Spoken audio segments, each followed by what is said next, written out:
some more displacement reaction.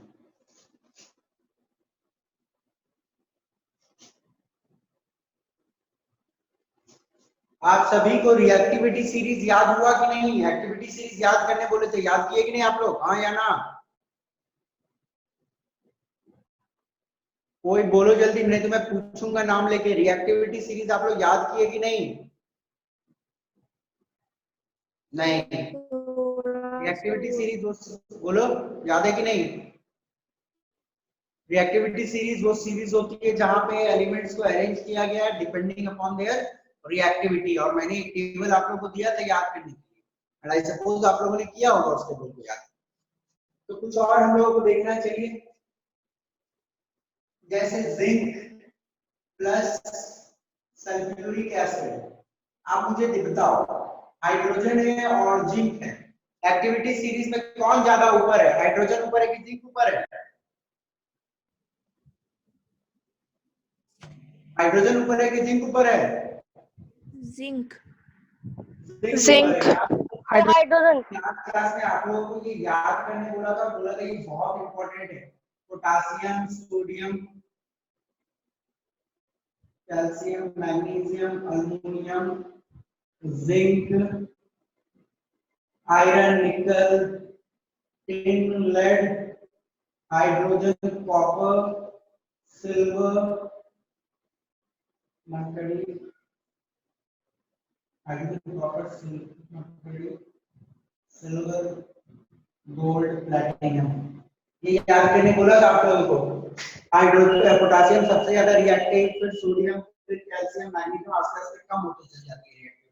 अब देखो hydrogen, यहाँ पे कौन कौन से एलिमेंट्स एसिड से हाइड्रोजन निकाल सकते हैं? जैसे तो जिंक जो है हाइड्रोजन से ऊपर है, हाइड्रोजन से ऊपर है तो बड़ा है ना, ज्यादा रिएक्टिव है, तो जिंक क्या करेगा, हाइड्रोजन को यहाँ से निकाल सकता है, तो बन जाएगी zinc sulphate plus hydrogen gas. Okay, वहीं हम लोग मैग्नीशियम का रिएक्शन भी HCl का साथ यदि देखें तो मैग्नीशियम भी हाइड्रोजन से ऊपर है, तो ऑब्वियसली डिस्प्लेस करेगा तो हमें मिलेगा मैग्नीशियम, यहाँ आ जाएगा, हाइड्रोजन निकाल देगा, magnesium chloride plus hydrogen gas. Okay, वहीं यदि हम लोग लेते हैं कॉपर, कॉपर को यदि हम लोग HCl के साथ डालते हैं तो कॉपर डिस्प्लेस हाइड्रोजन को नहीं कर पाएगा क्योंकि कॉपर नीचे है, समझ बात को? तो हमें मिलेगी कोई रिएक्शन नहीं, नो रिएक्शन, यहाँ पर रिएक्शन नहीं होगा। ओके, तो ये याद देना है कि displacement of hydrogen, displacement of hydrogen from acid, acid से वही मेटल्स हाइड्रोजन निकाल सकता है जो रिएक्टिविटी सीरीज में हाइड्रोजन से ऊपर है। Okay, very important. यदि हम लोग नेक्स्ट और कुछ देखें इंपॉर्टेंट रिएक्शन इसकी डिस्प्लेसमेंट की, तो यदि हम लोग जिंक को कॉपर सल्फेट में डाल दें तो कॉपर सल्फेट का जो बेटा एक्वस सॉल्यूशन होगा है, कॉपर सल्फेट को यदि पानी में मिलाते हो तो कलर इसका होता है blue. Okay, the colour is blue. अब फर्दर क्या होती है, जिंक ऊपर है कि कॉपर ऊपर है? देख के बताओ जल्दी से। जिंक। जिंक। जिंक ऊपर है, तो जिंक क्या करेगा, कॉपर को बोले यहाँ से निकलो, और ये बन जाएगी जिंक सल्फेट प्लस कॉपर, और ये वाला जिंक सल्फेट पानी में घुल जाएगा, ये क्या है, ये ब्लू कलर का सॉल्यूशन था पहले, और ये कॉपर को यहाँ से निकाल देगा और जिंक यहाँ पे बैठ जाएगा, तो बन जाएगा जिंक सल्फेट प्लस कॉपर, और ये ब्लू कलर का जो सॉल्यूशन है उसकी कलर फेड हो जाएगी और ये वाला हो जाएगा आपका कलर। ठीक है ना, तो याद रखना है। सिमिलरली आप यदि रिएक्शन मैग्नीशियम का करवाते हो कॉपर सल्फेट के साथ, मैग्नीशियम का कॉपर सल्फेट के साथ रिएक्शन करवाते हो तो ये भी तो ब्लू कलर की होगी, और आपको मिलेगा मैग्नीशियम सल्फेट एक्वस जो कलरलेस होता है, और ये भी कलरलेस है। ओके, और साथ में कॉपर बाहर चल जाएगा। अंडरस्टूड?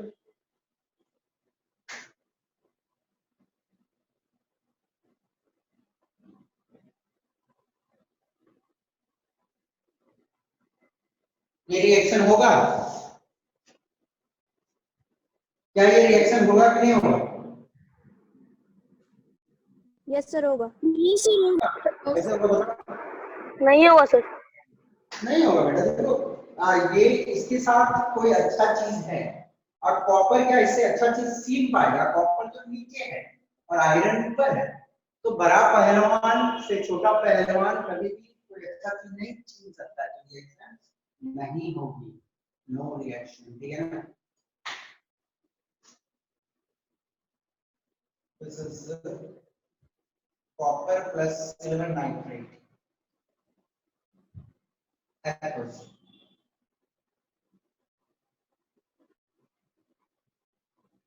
आप बेटा मुझे बताओ क्या ये रिएक्शन होगा? यस होगा सर सर। होगा। कॉपर एक्टिविटी सीरीज में ऊपर है और सिल्वर नीचे, तो कॉपर क्या करेगा? इसका निकाल देगा। कॉपर नाइट्रेट बनेगा CuNO3 whole twice plus Ag, ठीक है? और इसकी कलर होती है ब्लू, ये ब्लू कलर। तो ये these are some of the very important reaction related to displacement reaction। और एक important वाला तो आपके साथ डिस्कस किया ही कि कॉपर सल्फेट को आयरन के साथ करोगे तो कॉपर सल्फेट एक्वस जो होता है वो ब्लू कलर का होता है। ओके, कॉपर सल्फेट एक्वस जो होती है वो ब्लू कलर की होती है और यदि मैं उसमें आयरन लगा दूं तो आपको जो प्रोडक्ट मिलता है ferrous sulphate plus copper. Okay, और फेरस सल्फेट का एक्वस सॉल्यूशन होता है ग्रीन कलर। ओके, तो ये रिएक्शन भी एक इंपॉर्टेंट रिएक्शन है। कॉपर सल्फेट एक ब्लू कलर का सॉल्यूशन होता है, उसमें यदि आप लोहे का कील डाल दोगे तो क्या हो जाएगा? लोहा ज्यादा रिएक्टिव है इससे कंपेयर में, तो लोहा इसके अच्छी चीज को निकाल लेगा और साथ में बैठ जाएगा और बन जाएगा फेरस सल्फेट जो ग्रीन कलर की है और कॉपर बाहर आ जाएगा। ओके बेटा, बहुत सिंपल रिएक्शंस हैं, ये ध्यान रखना। देख लो एक बार। ओके, कोई चीज पूछना है तो बेटा पूछ लो, कोई भी चीज आपको पूछनी है तो पूछ लो। कोई डाउट है इसमें? सर हाँ बोलो बेटा, बोलिए। सर लास्ट वाला नहीं समझ में आया था, सबसे नीचे। ये वाला बेटा देखो, ये यस कॉपर सर। और ये सिल्वर नाइट्रेट, ठीक है ना? अब सिल्वर के पास कोई अच्छा चीज है, ये सिल्वर है, इसके पास कोई अच्छा चीज है, ठीक है ना? और कॉपर क्या है? उससे ऊपर है। कॉपर उससे ऊपर मैं उसमें डाल दूंगा, सिल्वर नाइट्रेट में कॉपर डाल दूंगा, तो कॉपर इसके अच्छी चीज को छीन सकता है कि नहीं छीन सकता है? तो कॉपर ऊपर है बेटा, ऊपर है तो इसको बोल हटो यहाँ से और यहाँ पे ये आके बैठ जाएगा और सिल्वर अकेला हो जाएगा। ये बड़ा पहलवान है, छोटे पहलवान के पास कोई चीज है तो बड़ा पहलवान छोटे पहलवान से छीन सकता है कि नहीं छीन सकता है? छीन सकता है ना? ओके, और इसका कलर कुछ नहीं होता, कलर ले सकता है। ये कलर सॉल्यूशन की कलर रिएक्शन के बाद ब्लू कलर। ओके, समझ आ गई? ध्यान से देख लो एक बार और इसको याद करो यार, सबको मैंने बोला था याद करने को, याद नहीं कर रहे। सर हाँ बोलिए। सर NO3, सर NO3 के नीचे सर वो 2 है क्या? सर, सबसे नीचे में। हाँ ये वाला। सर जो रिएक्शन होकर CU, yes sir yes sir yes sir. हाँ ये वाला CuNO3 होल 2, क्या दिक्कत है? वो फार्मूला है बेटा उसका, सर कॉपर नीचे से नाइट्रेट। 2 है। क्या बोल रहे हो? वो 2 रहेगा बेटा, कॉपर की सर बैलेंस नीचे में 2 है। ये सही है, वो बैलेंसिंग होती है, वो बैलेंसिंग आपको अभी नहीं सीखना, ठीक है ना? बैलेंसिंग हम लोग बाद में सीखेंगे। ओके चलिए, तो आगे में 2 डाला जाता है, वो बैलेंसिंग करते हैं हम लोग, और आपको भी बैलेंसिंग नहीं सीखना है, बाद में सिखाऊंगा।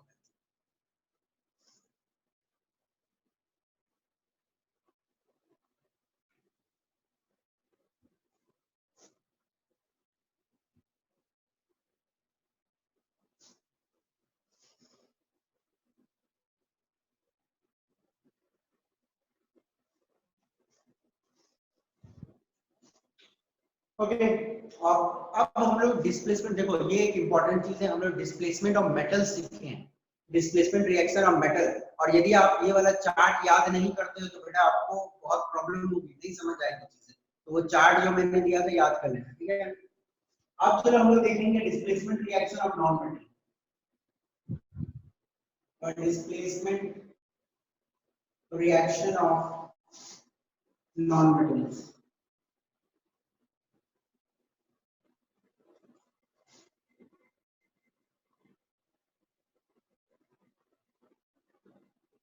देखो F किसका फॉर्मूला है?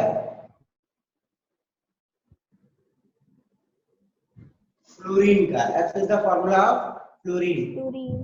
Cl फ्लोरीन, ठीक है। Br bromine and I iodine.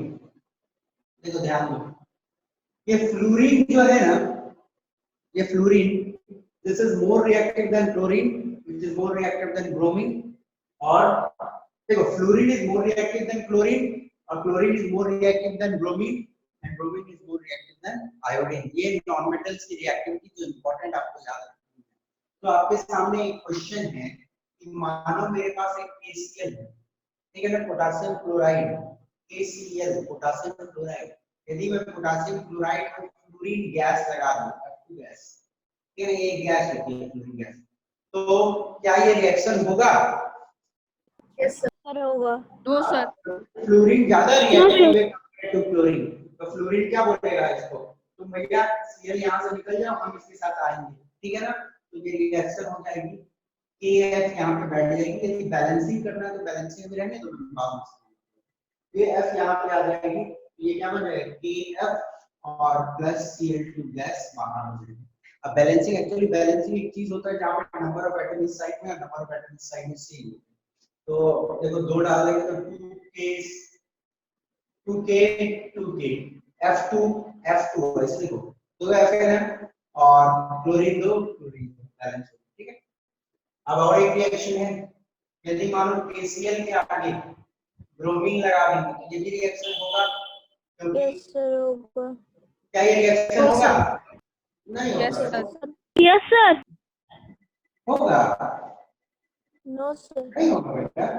देखो KCl कम रिएक्टिव था तो फ्लोरीन ज्यादा वाला लगाया, तब ने इसको लगाया। अब KCl देखो, Cl ज्यादा रिएक्टिव है तो Br कम है ना, तो लगाने से रिएक्शन नहीं होगा। Br कभी निकाल पाएगा Cl? नहीं, नो रिएक्शन। वहीं यदि ऐसे रहता है KBr प्लस Cl2 तब रिएक्शन होता है? हाँ होता। ये बनता आपका KCl प्लस Br, ओके। और वही मानो एक और रिएक्शन देता हूं, Ki प्लस Br को डालूंगा तो रिएक्शन होगा कि नहीं होगा? Yes sir. होगा, क्योंकि Ki देखो I कम रिएक्टिव है, Br ज्यादा रिएक्टिव है, Br से निकाल देगा, ये बन जाएगा KBr प्लस I, ओके। ये वाला किसी से निकाल सकता है, KCl से भी निकाल देगा, KBr से भी निकाल देगा, Ki से, ठीक है। और ये वाला इससे नहीं निकाल सकता, ये वाला इससे निकाल सकता है, इससे निकाल सकता है, ओके। तो ये वाला नोट डाउन कर लो जल्दी से।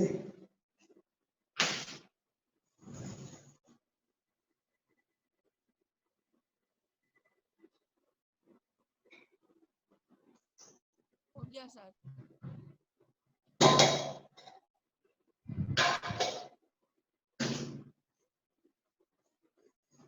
हो गया सर। अंडरस्टूड?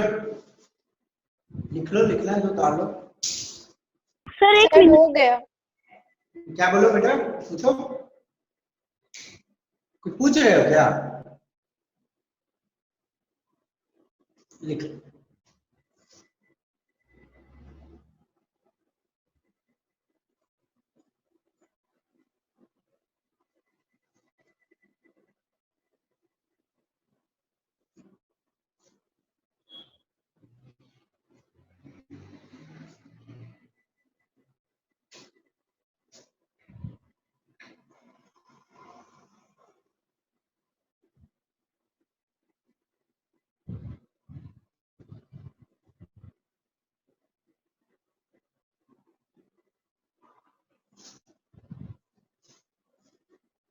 एक रिएक्शन होती है डबल डिस्प्लेसमेंट रिएक्शन, ओके। तो इसको उतना डेप्थ में तो हम लोग को नहीं देखना है, फिर भी चलो 2-3 हम लोग देख लेते हैं जो रिक्वायर्ड है हमारे सिलेबस के पार्ट। तो डबल डिकम्पोजिशन रिएक्शन में क्या होगा, देखो टू सॉल्यूशंस, हम लोग के दो सॉल्यूशन, टू सॉल्यूशन क्या ले लो, two ionic compound solution exchange their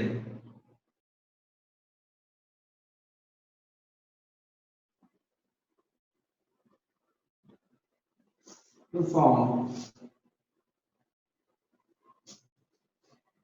new products। हम लोगों ने दो आयनिक कंपाउंड लिया, आयनिक कंपाउंड में जिसमें पॉजिटिव और नेगेटिव आयंस होते हैं उसे बोलते हैं आयनिक कंपाउंड। मानो दो आयनिक कंपाउंड लिया, एक कंपाउंड लिया AB और दूसरा कंपाउंड लिया CD, एक्सचेंज देयर रेडिकल। क्या करता है, A क्या करेगा, इसका D को ले लेगा, रिएक्शन होगी तो A क्या करेगा, इसके D के साथ चला जाएगा और ये B जो है इसके C के साथ।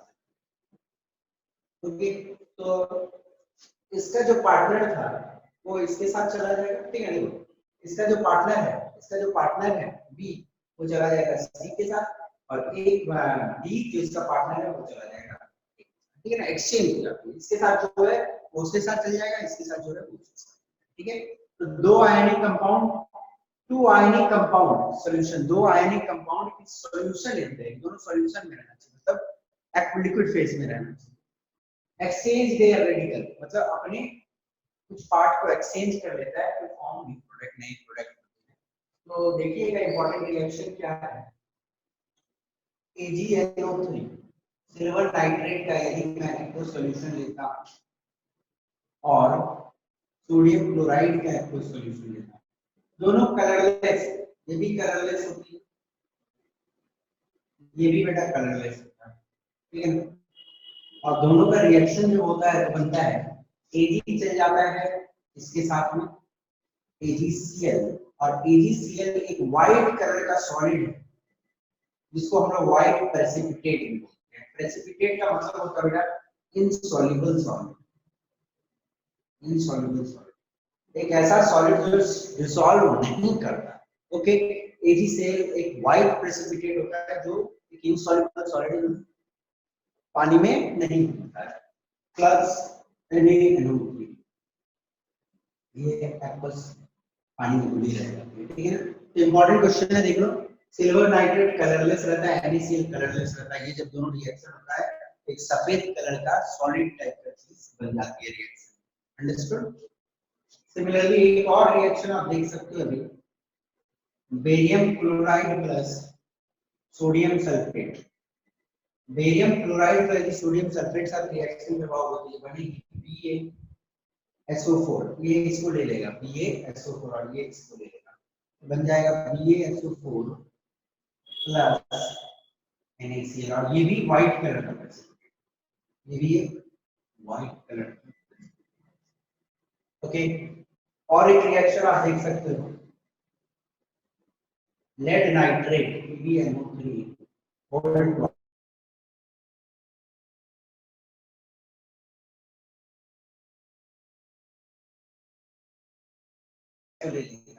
और फॉर्मूला PbI2 बनता है, formula PbI2, okay, plus ANO,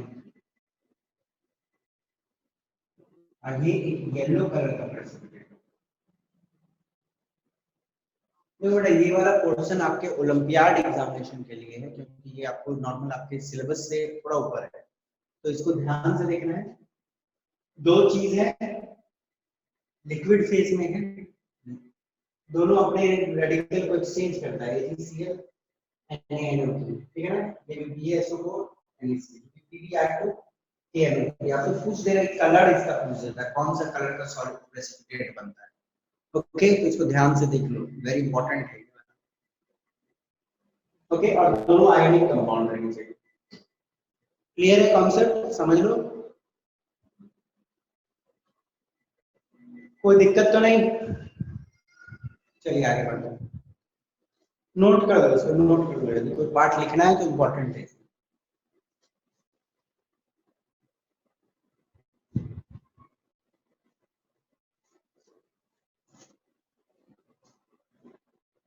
आगे बढ़े,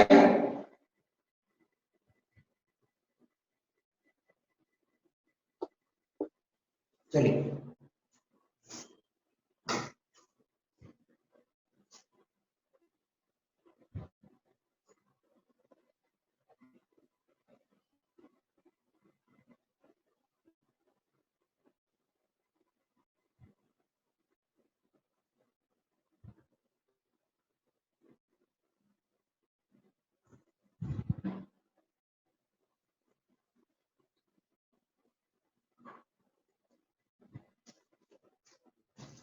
अब एक इम्पॉर्टेंट चीज हम लोग को जो देखना है दैट इज कोरोजन, बहुत इम्पॉर्टेंट है।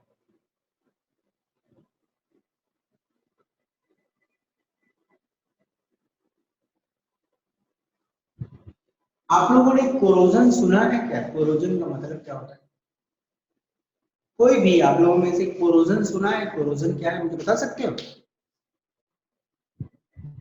What do you understand by corrosion? नहीं, नो सर। कोरोजन का मतलब किसी नो सर। नहीं मालूम कोरोजन का मतलब क्या है? चलो देखते हैं कोरोजन क्या होता है। आपने देखा है कि लोहे में जंग लग जाता है और आस्ते आस्ते लोहा बर्बाद हो जाता है। Yes sir. हाँ, और बहुत सारे ऐसे चीज होते हैं, जैसे कॉपर का बर्तन भी होता है, तो कॉपर का बर्तन में देखोगे हरा कलर का चीज लग जाता है, उससे कॉपर के बर्तन बर्बाद होने लग जाते हैं। यस तो सर। बहुत सारे मेटल क्या होता है उसमें, मतलब जंग लगेगा या वो खराबी कुछ आ जाएगी और वो मेटल बर्बाद हो जाएगा। तो हमारे मतलब इंडिया में या बोलो कि पूरे वर्ल्ड में अरबों खरबों रुपीस की मेटल्स हर साल बर्बाद होते हैं। देखो ब्रिज है, ट्रेन्स हैं, आपके घर में गेट भी लगे रहते हैं लोहे के, वो सब क्या है, जंग लगते रहता है आस्ते आस्ते और उसमें क्या होता है, बर्बाद होते रहते हैं। तो अरबों खरबों रुपया का प्रॉपर्टी हर साल बर्बाद होता है due to slow eating up of metals. आस्ते आस्ते मेटल क्या होता है, खाते चल जाता है, मेटल खत्म हो जाती है। उस प्रोसेस को हम लोग बोलते हैं कोरोजन। ठीक है ना, ध्यान से देखिएगा, the slow eating up of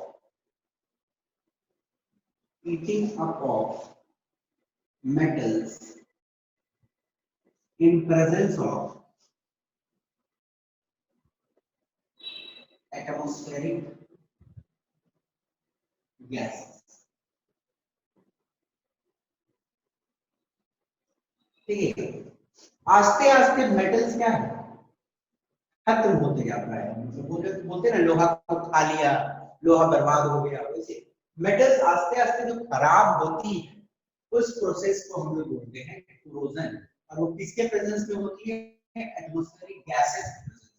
atmosphere में बहुत सारी गैस है, मैं एटमॉस्फेयर में वाटर वेपर है, वाटर वेपर में मतलब पानी के जो मॉलिक्यूल्स है वो भी क्या है, गैसीय स्टेट में रहते हैं हवा में। तो एटमॉस्फेरिक गैसेस के प्रेजेंस में मेटल का बर्बाद होना के प्रोसेस को हम लोग बोलते हैं corrosion. Understood? We call it as. तो कोरोजन क्या है, सबको समझ आ गया होगा, मेटल का बर्बाद होना in presence of atmospheric gases. Okay, चलिए कुछ एग्जांपल देखते हैं। आप सभी ने देखा होगा the development of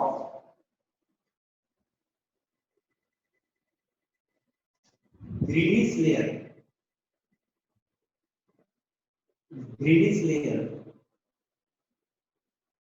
on copper surface. आप लोगों ने कॉपर का बर्तन देखा है क्या? कॉपर कैसा होता देखने में, मालूम है आपको? कॉपर कैसा होता देखने में? सर डल टाइप का। लाल कलर का होता यस है ना? कॉपर का तार देखो ना, बिजली का जो तार रहता है बेटा, बिजली के तार में जो अंदर में जो तार रहती है, यस सर।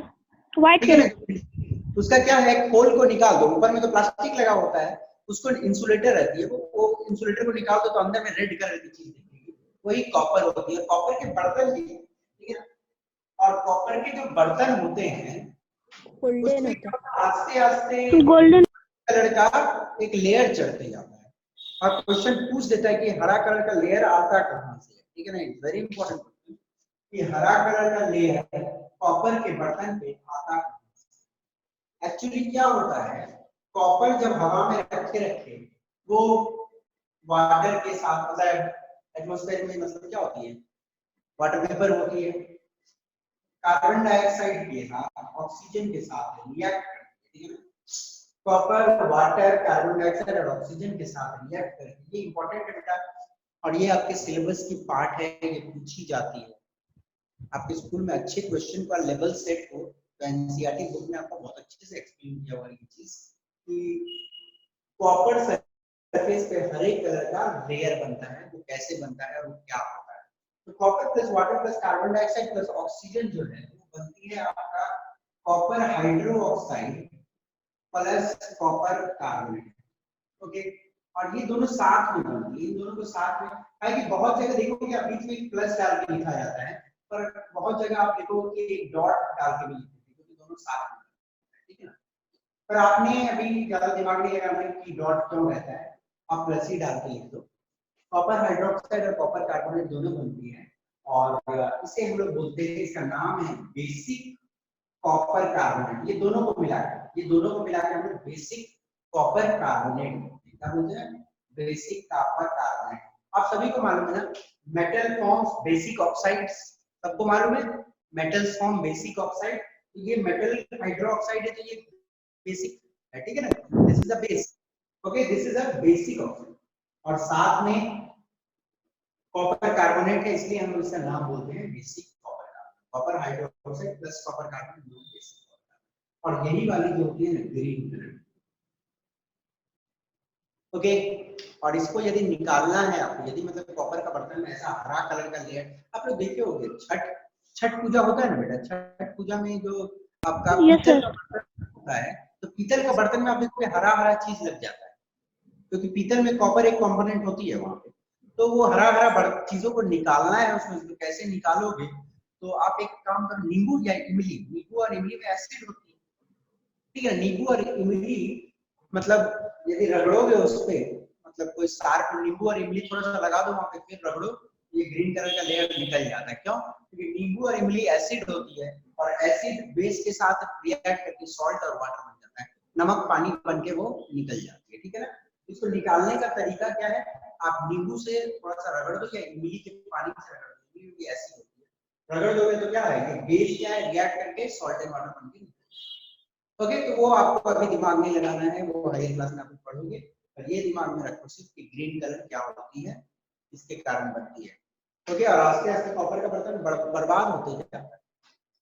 ओके, तो अच्छे से इसको मतलब यदि आपको स्टोर करना है अच्छे से, तो ऐसे जगह पे स्टोर करना है जहाँ पे नमी कम हो, मतलब पानी वानी उस पर ज्यादा टच ना हो, हवा में जो मॉइस्चर रहती है वो उसको टच ना करे। ओके, तो आपके कॉपर के बर्तन सही से रहें। सिल्वर, चांदी भी रिएक्ट करता है। चांदी देखो कि चांदी बहुत बच्चे पहनते हैं और घर में भी मम्मी लोग पहनती है, तो चांदी में क्या होता है देखो, काला हो जाता है चांदी समय बर्फ जो है, तो चांदी भी रिएक्ट करती है H2S के साथ, हाइड्रोजन सल्फाइड, ये भी एक गैस है, हाइड्रोजन सल्फाइड उसके साथ रिएक्ट करके बनता है Ag2S plus hydrogen. Okay, Ag2S plus hydrogen gas, और यही होती है ब्लैक कलर, जिसको हम यही है ब्लैक कलर। ओके, तो ये दो इंपॉर्टेंट रिएक्शन खासकर आपको देखना, और एक थर्ड होती है रस्टिंग होती है, वो मैं बताता हूँ पहले से।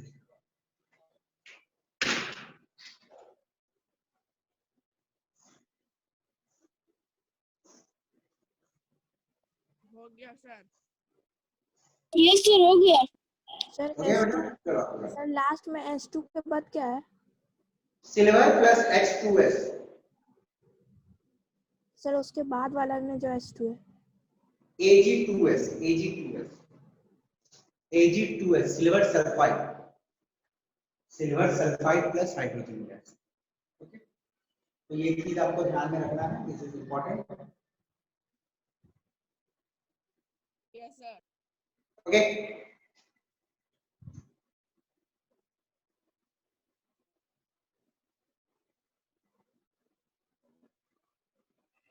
हाँ आगे देखते हैं, चलो।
देखिएगा लोहे में, यदि लोहे में कोरोजन होता है, ठीक है ना, यदि लोहा एटमॉस्फेरिक गैसेस के प्रेजेंस में बर्बाद होता है तो उस प्रोसेस को हम लोग बोलते हैं रस्टिंग। हर मेटल के केस में, हर मेटल, लोहा को छोड़ के दूसरा अदर मेटल में यदि कोई लेयर जमता है, काला होता है, हरा होता है, तो उसे हम लोग बोलेंगे कोरोजन। और लोहे में कोरोजन को हम स्पेशल नाम देते हैं रस्टिंग, ठीक है ना। यदि लोहा में जंग, मतलब लोहा में कोरोजन होता है या लोहा समय के साथ बर्बाद होता है तो उस प्रोसेस को हम रस्टिंग बोलेंगे। तो corrosion in iron is known as rusting, ठीक है। तो रस्टिंग क्या है बेटा? कोरोजन इन आयरन, लोहे में कोरोजन होना इज रस्टिंग। ओके, ये एक स्पेशल नाम यूज करते हैं जस्ट, बट कहानी वही है। ये क्या है देखो, आयरन ऑक्सीजन के साथ और वाटर वेपर के साथ कनेक्ट करके बनता है जंग, Fe2O3.XH2O। अब बेटा बोलो कि XH2O क्यों? क्योंकि हमें एग्जैक्टली मालूम नहीं होता है कितना मॉलिक्यूल ऑफ, मालूम होता है पर आपको अभी इस जूनियर लेवल में उतना दिमाग नहीं लगाना है इससे। जैसे आप XH2O से निकालने का तरीका होता है कि कितना वाटर मॉलिक्यूल अटैच हुई है एक कंडीशन में, तो उसमें आपको दिमाग नहीं लगाना है, बहुत थोड़ा है। Fe2O3.XH2O एग्जैक्टली कैलकुलेट करना, this is very tough. Exactly calculate करना कितना वाटर मॉलिक्यूल उसके साथ अटैच होता है, और यही फॉर्मूला होता है रस्ट जंग का। यदि लोहा में जब जंग लग जाता है ना बेटा, लोहा जब प्योर है उसका फॉर्मूला है Fe, सबको मालूम है। लोहा जब प्योर है उसका फॉर्मूला होता है Fe, और उसको जब जंग लग जाती है, जंग लगा हुआ लोहा जब टुकड़ा हो जाता है, देखो ना, जब दाबोगे जंग लगा हुआ लोहा तो क्या टूट जाएगा, पाउडर। तो लोहे में जो जंग लगता है उसका फॉर्मूला होता है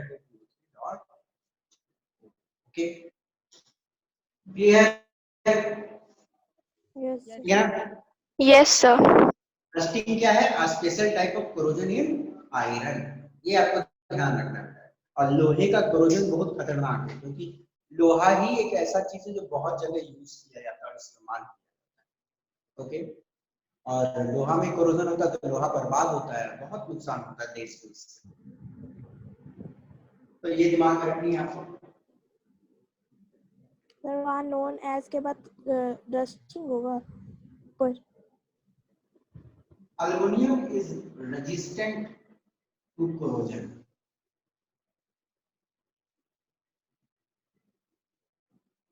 Al is the formula of aluminum. Aluminum में कोरोजन नहीं होता है। आप लोग घर में सॉसपेन, सस्पेन है ना, घर में जो सॉसपेन होती है जिसमें चाय बनाते हैं हम लोग, वो सस्पेन में जंग नहीं लगेगा बेटा, कभी भी जंग नहीं लगती है एल्युमिनियम के बर्तन में। क्यों नहीं जंग लगती है? क्योंकि इट्स रेजिस्टेंट टू कोरोजन। ऐसा होता क्या है देखो, it develops a hard layer of Al2O3, और ये एक non permeable layer, non permeable layer.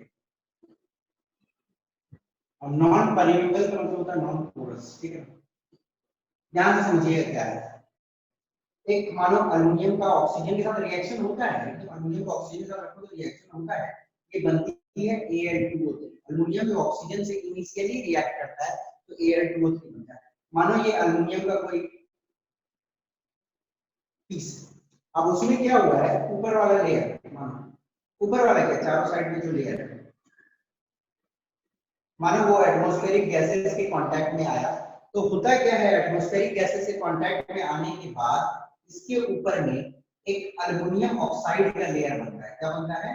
Aluminium oxide का लेयर बनता है। ये चारों यदि एटमॉस्फेरिक गैसेस के कांटेक्ट में आ गया तो इसके ऊपर में अल्युमिनियम ऑक्साइड का लेयर बनेगा। ओके, और अल्युमिनियम ऑक्साइड का लेयर ऐसा होता है ना कि उसके थ्रू हवा भी पास नहीं हो पाएगी, हवा उसके नीचे नहीं जा पाएगा, इतना हार्ड लेयर होता है। उसी को हम बोलते हैं non porous layer. Non porous का मतलब क्या, उसके नीचे से, उसके ऊपर से एयर अंदर नहीं घुस सकता, वो एयर को रोक देगा, अंदर जाने ही नहीं। जब फर्दर एयर अंदर जा ही नहीं सकेगा तो नीचे का चीज में तो कोरोजन होगा, नीचे का चीज हमेशा बचा रहेगा। और ये अल्युमिनियम ऑक्साइड जो है वो भी एक बहुत हार्ड लेयर है, और एक बार बनने के बाद हार्ड लेयर उस पर लगा रह जाता है, चिपका हुआ रह जाता है।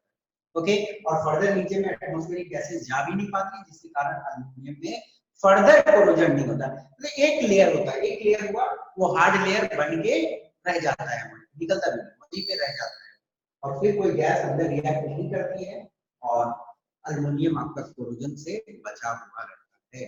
तो एल्युमिनियम आजकल देखे होंगे कि एल्युमिनियम के दरवाजे बनते हैं, ओके, बाथरूम में खासकर एल्युमिनियम का दरवाजा लगाते हैं, क्योंकि लकड़ी के दरवाजे में कोरोजन होने लगता है, तो एल्युमिनियम का दरवाजा में कोई प्रॉब्लम नहीं, इसलिए एल्युमिनियम का दरवाजा लगा दिया जाता है बाथरूम में। ओके, तो ये एक इंपॉर्टेंट क्वेश्चन है कि aluminium is resistant to corrosion. Okay, और रेजिस्टेंट का मतलब क्या होता है, एक बार होता है कोरोजन, हार्ड लेयर बना फिर कोरोजन रुक जाता है, ठीक है ना। और गोल्ड में, प्लेटिनम में, सब में तो कोरोजन होता ही नहीं, इतना मतलब रिएक्ट ही नहीं करता। सोना हो गया, प्लेटिनम हो गया, वो रिएक्ट नहीं करती एटमॉस्फेरिक गैसेस के साथ। Okay, gold and silver does not corrode. Okay, corrode मतलब नहीं बोलते, मतलब गोल्ड और प्लेटिनम डज नॉट कोरोड, ये लिख लो, important. Gold and AU is the symbol of gold. Gold and platinum does not corrode. इसमें corrosion नहीं। ओके, अंडरस्टूड, इंपॉर्टेंट पॉइंट है, लिख लीजिए।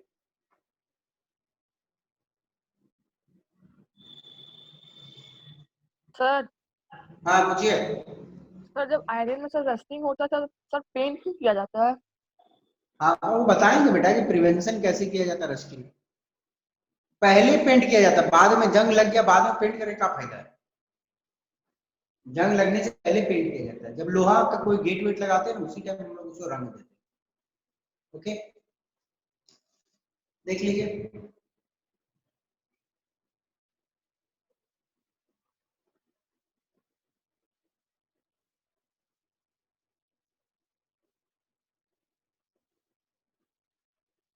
हो गया सर।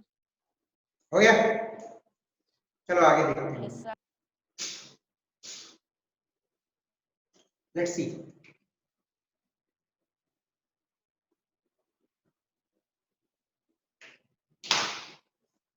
ओके, अच्छा एक बात बताओ, जंग लगने से क्या होगा, मेटल का साइन खत्म हो जाएगा, उसका लस्टर खत्म हो जाएगा, और साथ में मेटल भी बर्बाद हो। ओके, अब हमें देखना है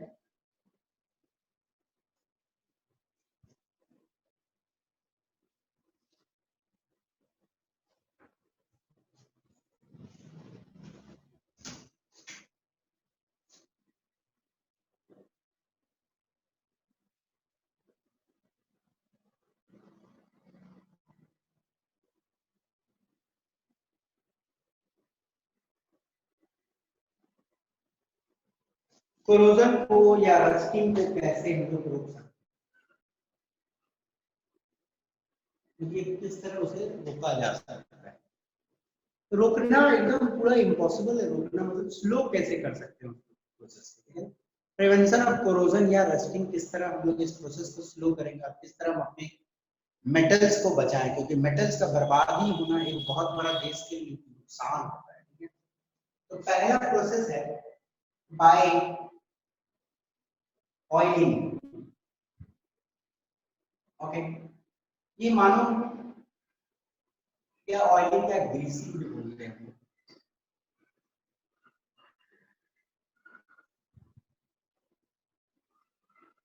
आप लोग देखे होंगे कि हम लोग यदि होंठों पे वैसलीन लगा लेते हैं तो हमारा होंठ नहीं फटता। क्या होता है, वैसलीन एक ऑयल का लेयर टाइप का एक्ट करता है हमारे मुंह पे, और एयर को फिर नीचे होंठों पे पहुंचने नहीं देता है, और इस प्रकार हमारे होंठ नहीं फटते। ओके, तो ऑयल क्या कर सकता है, एक लेयर बन सकता है, मतलब एक हिंडर हो सकता है सरफेस और एटमॉस्फेयर के बीच में। मानो ये नीचे में कोई मेटल रखा हुआ है, ठीक है ना, this one is the metal. अब मैंने तेल लगा दिया उसके ऊपर, तो क्या होता है, एयर उसको टच नहीं कर सकता, हिंडर होती है, क्योंकि ऑब्स्ट्रक्शन देती है। तो ऑयलिंग करने से क्या है, यदि मैं तेल लगा दिया, क्या ग्रीस, देखो बहुत सारे मशीन के पार्ट में आप देखो ग्रीस लगा रहता है। आप लोग फैक्ट्रीज को भी गए नहीं होंगे, जैसे बड़े लोगे और अच्छे अच्छे इंजीनियर्स बनोगे आप लोग, तो वहां पे आप लोग देखोगे कि मतलब बड़े बड़े मशीन में ग्रीस लगाया जाता है। तो ग्रीस लगाने का और बहुत कारण होता है, पर साथ में ग्रीस लगाने से रस्टिंग भी नहीं होती है या कोरोजन नहीं होता है। देखो इधर क्या है, इधर मैं चारों ओर क्या करूंगा, ऑयल लगा दूंगा, या ग्रीस रखा, तो ये क्या है, एक ऊपर से जो एटमॉस्फेरिक गैसेस है उसको टच नहीं कर पाता। अगर मेटल को टच नहीं कर पाएगा तो मेटल को वो जंग कहां से लगा पाएगा, ठीक है ना। तो ऑयलिंग या ग्रीसिंग से क्या है, avoids contact of atmospheric gases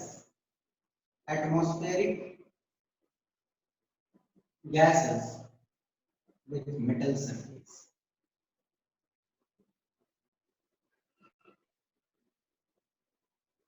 atmospheric gases metal surface के कांटेक्ट में नहीं हो पाती है, एटमॉस्फेरिक गैसेस मेटल सरफेस के कांटेक्ट में नहीं आ पाती है, जिसके कारण corrosion या rusting। बट ये बहुत ही टेम्पोररी तरीका है, क्योंकि आपको मालूम है ऑयल और ग्रीस कितना टिका रहेगा, बार बार आपको लगाना पड़ेगा। डेली आप लोहा में थोड़े तेल लगा सकते हो, नहीं ना, गड़बड़ वाली है। ग्रीस भी तो डेली, तो ग्रीस तो लगाई जाती है, पर बहुत ज्यादा लगाया जाता है, और पॉसिबल नहीं है कि हरदम ऑयलिंग ग्रीसिंग करेगा, कि ये बहुत ही मतलब कम दिनों के लिए होगा। एक बार करोगे तो 2 दिन 3 दिन मत बचा सकते हो मैक्सिमम, और बारिश का दिन रहा तो और लफड़ा है, ये तो धुल जाएगा। ओके, तो ये इज नॉट सो एफिशिएंट। थोड़ा एफिशिएंट प्रोसेस क्या होता है, बाय पेंटिंग।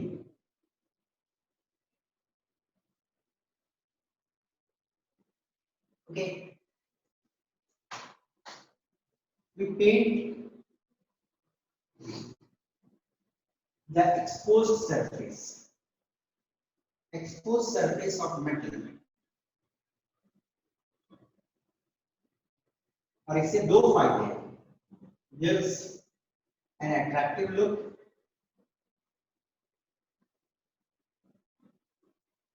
और दूसरा prevents from corrosion।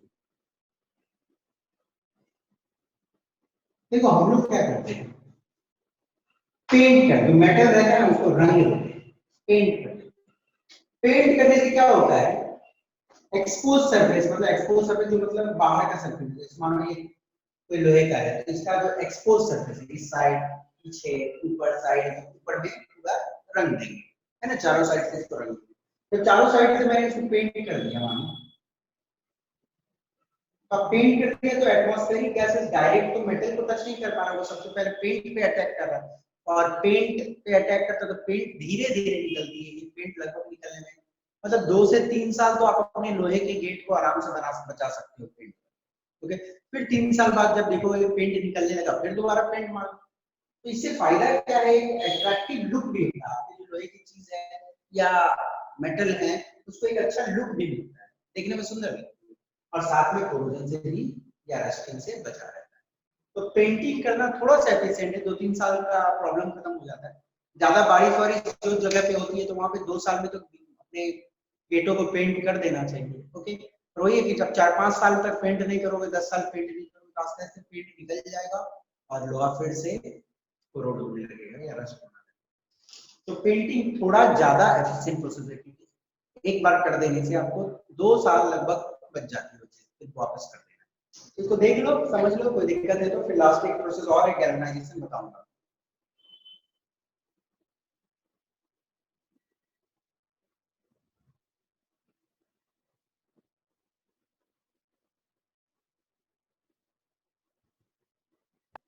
सर हो गया। ठीक है बेटा, थैंक यू। यस सर हो गया। हाँ, आगे बढ़ते। And the next process is galvanisation. एक प्रोसेस और होती है जिसे हम लोग बोलते हैं गैल्वेनाइजेशन। गैल्वेनाइजेशन आराम से समझिए, तो समझने की चीज।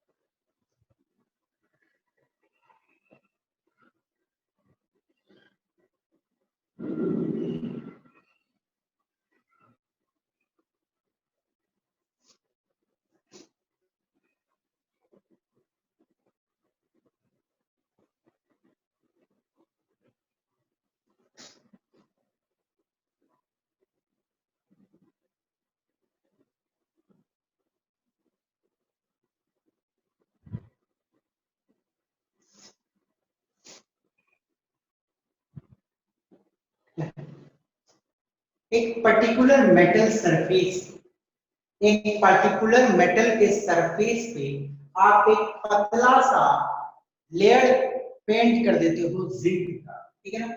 जिंक को हम लोग क्या करते हैं, मोल्टन स्टेट में लेते हैं, ठीक है।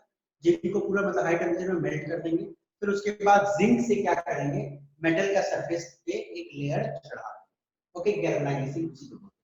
मेटल सरफेस पे जिंक का एक पतला परत चढ़ा देना। परत समझते हो ना, जैसे आप लोगों ने सुना होगा कि चांदी में सोना का पानी चढ़ा दिया, ठीक है ना। और ये प्रोसेस होती है इलेक्ट्रोलाइसिस, वो तो मोल्टन स्टेट में करके नहीं करते, वो इलेक्ट्रोलाइसिस करके करते हैं।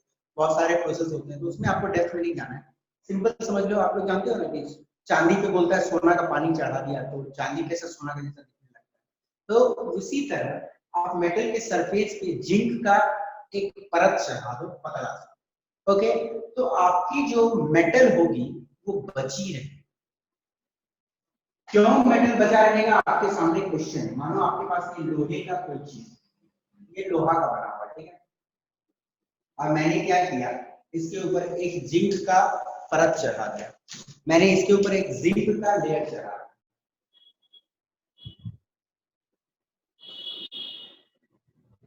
तो आपके सामने क्वेश्चन है कि जिंक का लेयर चढ़ाने से आयरन क्यों बचा रहेगा। और एक बात ध्यान से सुन लीजिए कि जिंक का यदि तो 60% जिंक भी कंज्यूम हो जाती है। देखो क्या होता है, एटमॉस्फेरिक गैसेस पे अटैक होगा तो जिंक पे पहले अटैक होगा। ये तो सबको मालूम है, जिंक पे पहले अटैक होगा, पहले जिंक बर्बाद होगा, फिर जाके लोहा एक्सपोज होगा। पहले को पूरी तरह से बर्बाद होना पड़ेगा। बोला क्या जाता है कि जिंक का मानो 60% तक भी लेयर निकल जाता है। मानो यहाँ पे लेयर निकल गया, ओके, इधर साइड में लेयर निकल गया थोड़ा सा, मानो यहाँ पे थोड़ा सा लेयर निकल गया जिंक का, ओके, फिर भी यहाँ पे लोहे में जंग नहीं लगता है।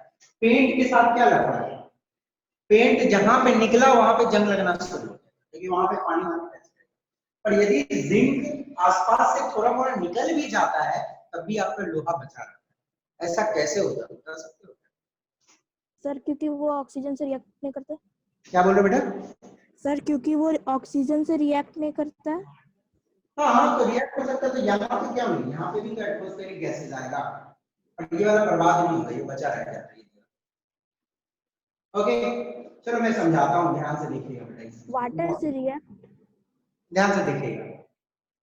गैल्वेनाइजेशन एक तरीका होता है, गैल्वेनाइजेशन एक तरीका होता है लोहे को, गैल्वेनाइजेशन एक तरीका है लोहे को या बहुत सारे अलग मेटल्स को रस्टिंग से बचाने का, उस पे एक जिंक का लेयर चढ़ा देने से।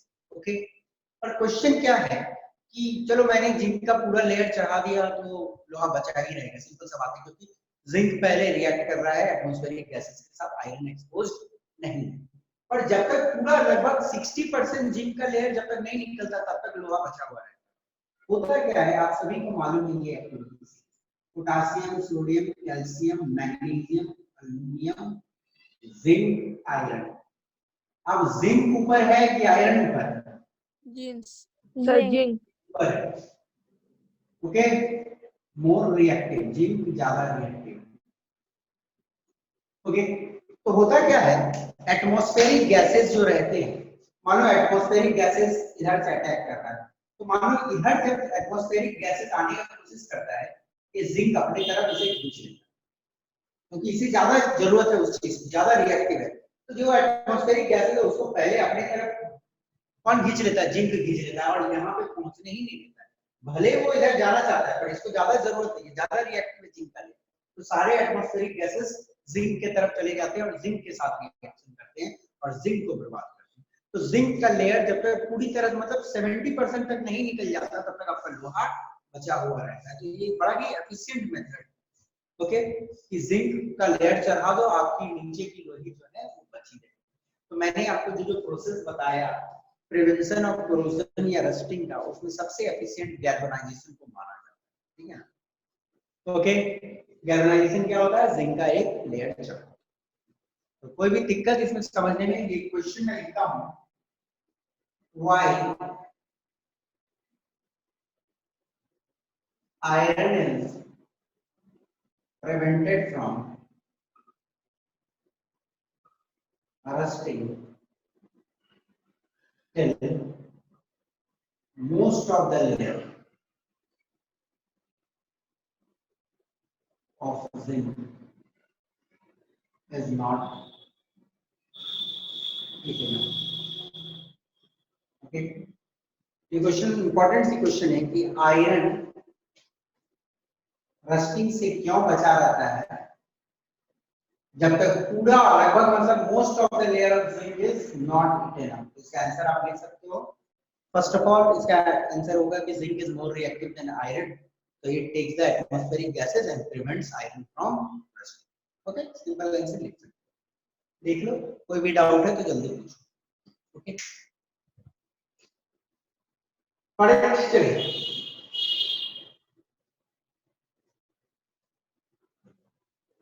प्रोसेस एक और होता है alloying, one more process is alloying.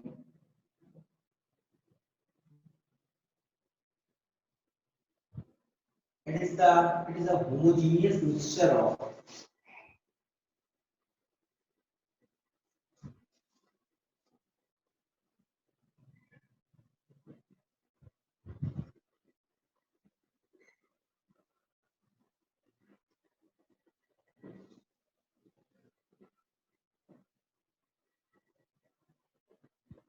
देखो एलॉइंग मतलब एलॉय एक चीज होता है, वो बना के भी हम लोग कोरोजन को या रस्टिंग को रोक सकते हैं। देखो क्या होता है, एलॉय होता क्या है बेसिकली, एलॉइंग एक प्रोसेस होता है।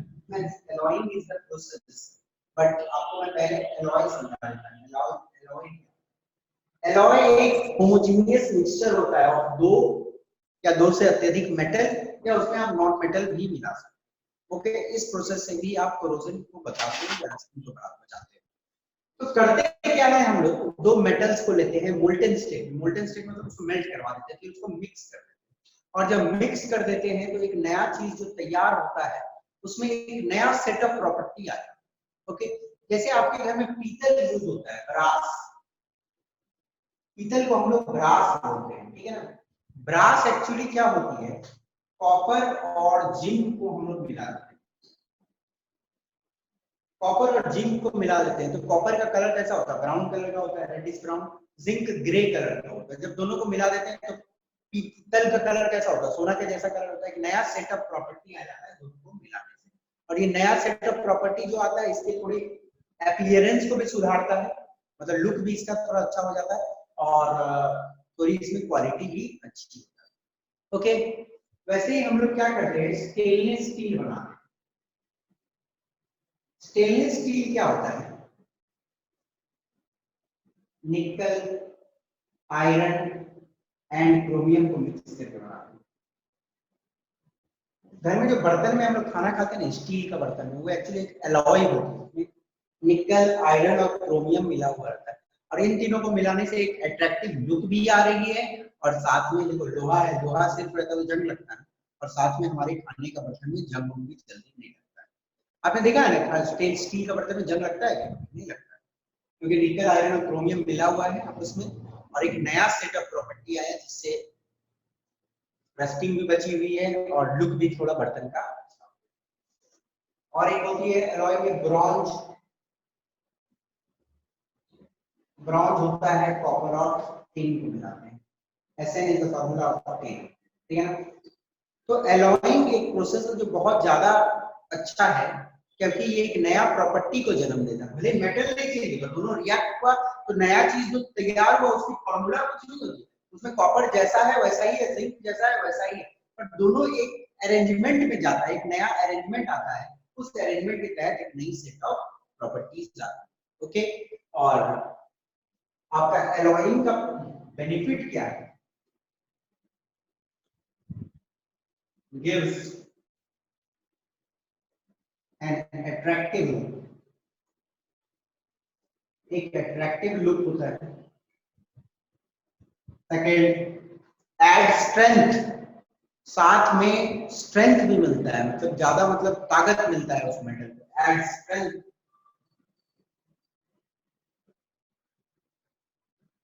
To metals. Okay, give rise to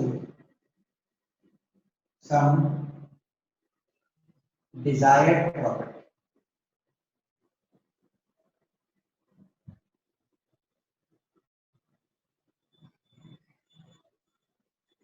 कुछ नए सेट ऑफ प्रॉपर्टीज भी उत्पन्न होते हैं। ओके, तो एलॉय करना एक अच्छा प्रोसेस है जिससे आपको अट्रैक्टिव लुक भी मिलता है अपने नए सामान को, स्ट्रेंथ भी मिलती है, थोड़ी ताकत और आ जाती है, स्ट्रेंथ हो जाती है उसमें, give rise to some desired property, और कुछ अच्छे प्रॉपर्टीज भी उत्पन्न होते हैं। मैं आपको एक छोटा सा होमवर्क दे रहा हूँ। आपको मालूम है बेटा, लोहा जो होता है ना, प्योर लोहा उतना हार्ड नहीं होता है। आप सोचते हो ना कि लोहा एक बहुत ही हार्ड सब्सटेंस है, बहुत ही रिजिड सब्सटेंस, नहीं। लोहा यदि प्योर है तो वो रिजिड नहीं होता है। लोहा में हम लोग क्या करते हैं, कार्बन मिलाते हैं, 0.05% कार्बन, मात्र 0.05% कार्बन मिलाते हैं लोहा में, तो लोहा की स्ट्रेंथ काफी हाई है। ओके, लोहा प्योर लोहा कहीं नहीं यूज होता है। जो आप देखोगे ब्रिज बनता है या रेलवे ट्रैक बनती है, वो प्योर लोहा नहीं रहता है। लोहे में 0.05% कार्बन मिलाया जाता है। सोल्डरिंग जो करते हैं हम लोग, देखे हो ना, सोल्डर करते हैं कोई चीज को, इलेक्ट्रिक दुकान में गए होंगे तो वहां पे सोल्डर करते हैं गन से। ओके, तो सोल्डर होता है, लेड और टिन मिलाते हैं। लेड और टिन का जो मेल्टिंग पॉइंट होता है वो काफी हाई रहता है। ओके, तो लेड और टिन को दोनों को जब मिला देते हो तो मेल्टिंग पॉइंट कम हो जाता है। देखोगे ना, थोड़ा सा गर्म करने से पिघल जाता है। कोई भी इलेक्ट्रिक चीज होती है जो टूट जाता है उसको जोड़ने का काम आता है। ठीक है, तो चलो छोटा सा होमवर्क दे रहे हैं कि सोल्डर, होमवर्क क्या बता तो दिया मैंने, सोल्डर लेड और टिन से मिलकर बनता है। ओके, और आयरन को हार्ड करने के लिए हम लोग इस्तेमाल करते हैं कार्बन, डालते हैं उसमें 0.05% कार्बन। तो ये याद कर लेना। देखो बहुत सारे कॉम्पिटिटिव एग्जाम में और स्कूल एग्जामिनेशन में इसके बारे में पूछा जाता है। एलॉय क्या है, एक होमोजेनियस मिक्सचर है जहाँ पे दो या दो से अधिक मेटल्स को मिलाया गया है। ब्रास, कॉपर और जिंक को मिलाने से बनती है, स्टील ऐसे, ब्रॉन्ज और। तो देखो आपके चैप्टर में इससे ज्यादा तो और कुछ है नहीं। जितना पॉसिबल था मैंने metals and non metal chapter में आप लोगों को बहुत इन डेप्थ बता दिया। और यदि मैंने जितना बताया है, यदि आप लोग पूरा उतना पढ़ लोगे तो फिर आपको दिक्कत नहीं होगा। ना तो कोई कॉम्पिटिटिव एग्जाम में दिक्कत होगी और स्कूल एग्जामिनेशन में तो चिंता करना ही, सारे क्वेश्चन ऐसे ही बन जाएंगे।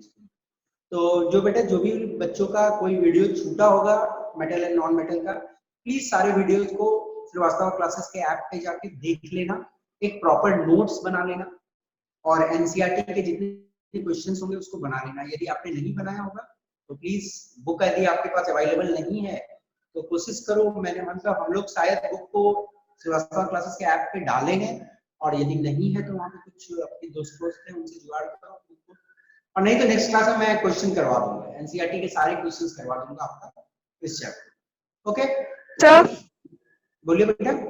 सर हम लोग का नेक्स्ट चैप्टर कौन सा होगा? जो बोलो पढ़ा देंगे। या तो सिंथेटिक, देखो एक्चुअली आप लोगों का पहला केमिस्ट्री का चैप्टर तो synthetic fibres. Yes sir. Okay, synthetic polymers and fibres पर मैंने मेटल एंड नॉन मेटल इसलिए पढ़ाया क्योंकि ये चैप्टर की बेसिक अंडरस्टैंडिंग जरूरत है। ओके, फिर उसके बाद सिंथेटिक पॉलीमर्स एंड फाइबर्स में जाएंगे क्योंकि वहां पे भी कुछ मेटल्स का नाम आता है, इत्यादि आती है। बहुत छोटी सी चैप्टर है, इन डेप्थ में नहीं पढ़ना है आपको ये चैप्टर, और ये बहुत ही इंपॉर्टेंट चैप्टर थी, इसलिए मैंने आप लोगों को ये चैप्टर पहले बताया। और नेक्स्ट हम या तो सिंथेटिक पॉलीमर पढ़ेंगे या तो कोल एंड पेट्रोलियम पढ़ेंगे। दो चैप्टर है, ठीक है ना। 4 चैप्टर तो आपकी केमिस्ट्री में है ही, 4 ही चैप्टर है आपकी केमिस्ट्री, पर हम लोगों को इन डेप्थ पढ़ना बेटा। जो भी चीज पढ़ना है सॉलिड पढ़ना है, अच्छे से पढ़ना है, ठीक है। तो मुझे लगता है कि मेटल एंड नॉन मेटल में किसी को कोई डाउट नहीं होगा। यदि कोई भी डाउट होगा तो नेक्स्ट क्लास में स्टार्टिंग में पूछ लेना, या कुछ क्वेश्चंस मैं डिस्कस कर दूंगा नेक्स्ट क्लास। ओके, चलो थैंक यू आज के लिए।